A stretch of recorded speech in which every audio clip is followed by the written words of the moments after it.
Alex Mann. Historian 2017 present, February 25. Which country will win this war, Ukraine or Russia? Russia hands down. They have every conceivable advantage. 1. Air Force. The Russian Air Force is 190,000 strong with over 4,000 aircraft. Some of these jets are on the bleeding edge of technology. They have drones, laser-guided missiles, complex stealth aircraft, and just about everything the US and NATO has. Ukraine, by comparison, has 36,000 Air Force personnel and 225 aircraft. Now the Ukrainian Air Force is decently advanced, boasting a large number of modern multi-role aircraft. That said, the Air Force is just about as advanced, if not less advanced, than the Russian Air Force, which outnumbers it at 20 to 1. 2. Ground forces. The Russian army is considered to be the second strongest on Earth behind the US. From tanks to APCs, the Russian army has technologically advanced weaponry on par with the US, and they have a lot of them.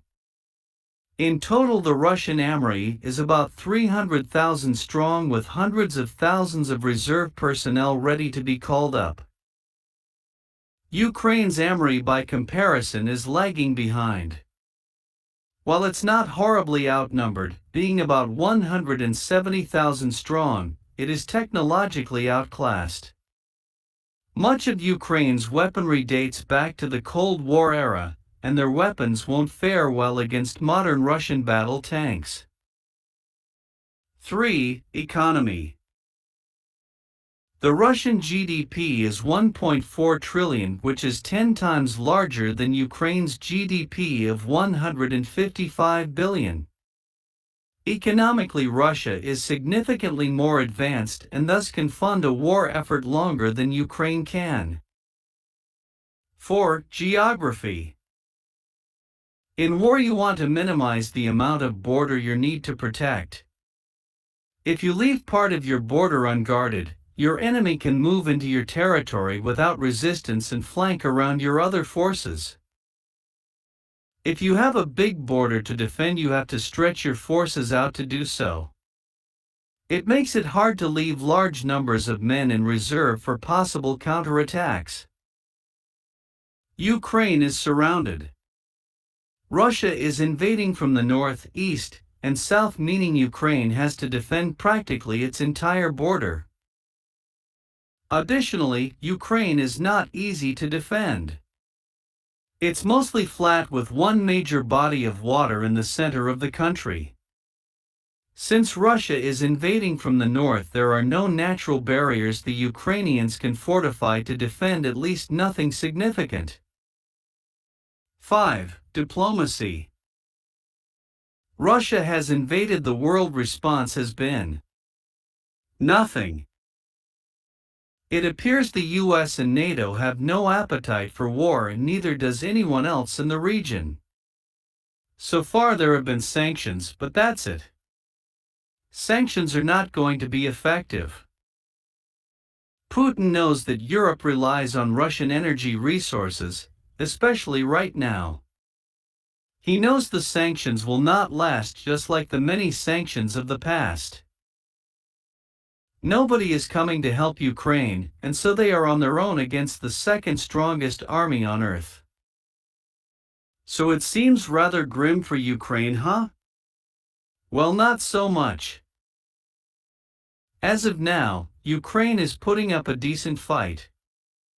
They have numerical superiority through their air defenses, are being whittled away by Russian airstrikes, and Russia will soon have total air dominance. That said, have you ever heard of Chechnya? It's not very big. In fact, it's about the size of a US state. Russia fought for decades against Chechen separatists and jihadists, and it was brutal. The Russians were notoriously cruel, as were the Chechens. At one point Russia literally invaded the region with the full weight of their military, and even that failed. While most of Chechnya was eventually pacified after decades of brutal warfare, there remains an insurgency there to this day.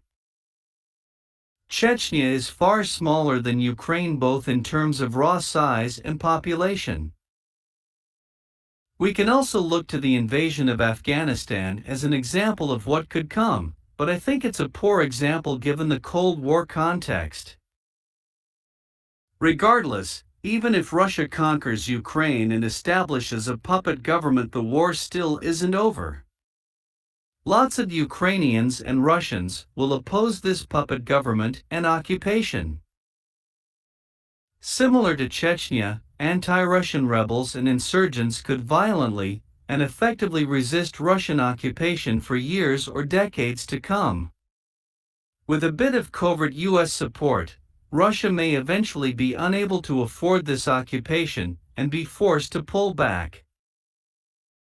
It's going to cost Russia a lot of manpower, money, time, and political capital to make this work. The world will not just accept this openly, and neither will Ukraine.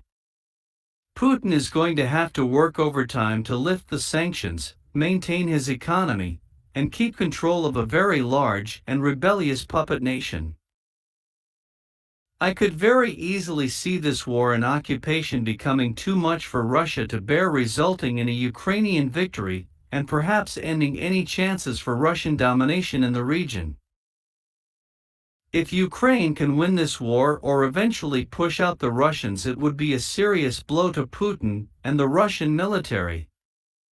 NATO knows this and will try to covertly make it happen, but Putin knows this too and will fight tooth and nail to maintain his hold over Ukraine. Either way, this conflict will be interesting and very sad to watch. 120.5K views. View 4,627 upvotes. View